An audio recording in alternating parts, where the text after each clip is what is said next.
Could you recall a time in the last 20 days or so in which you could have been bitten?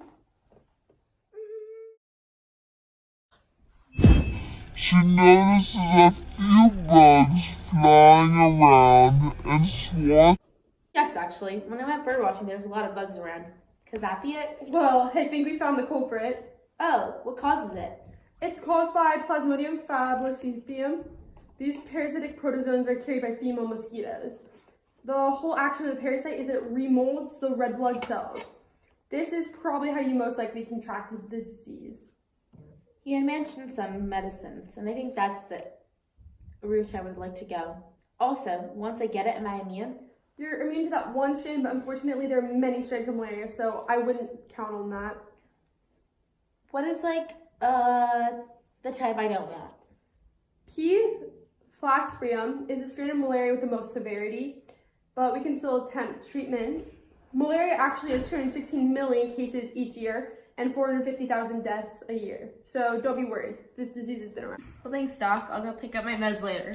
Of course, Missy. Hope you feel better. Yep. Go.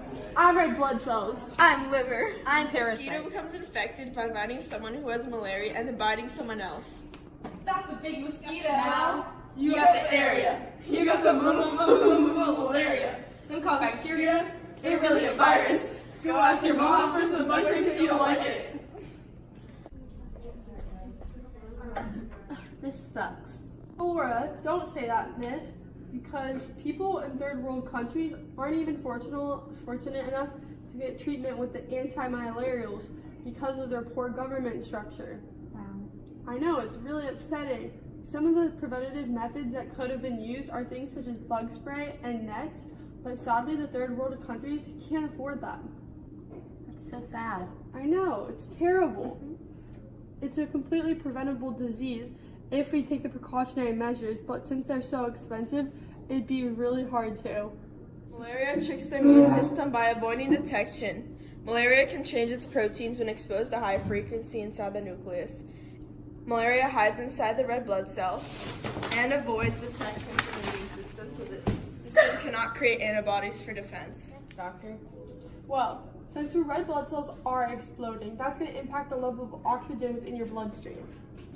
This affects your endocrine system, which is in charge of maintaining your homeostasis, according to my calculations, which relies on your bloodstream to send out its messages. So due to that, you're going to probably experience some sweating, chills, fevers, and that will probably happen in the next few days.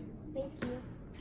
What's the The infected cells adhere to the lining of blood vessels, which impairs circulation, which could lead to cerebral malaria.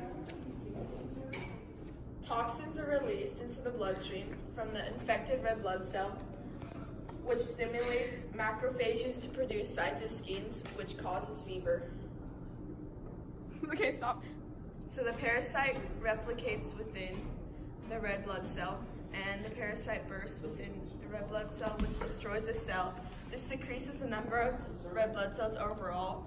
This increased destruction of cells by membrane alterations leads to anemia. After the infection, the parasite orients itself with the red cell membrane, and the parasite's organelles discharge proteins and lipids, which induces structural changes of the red blood cell.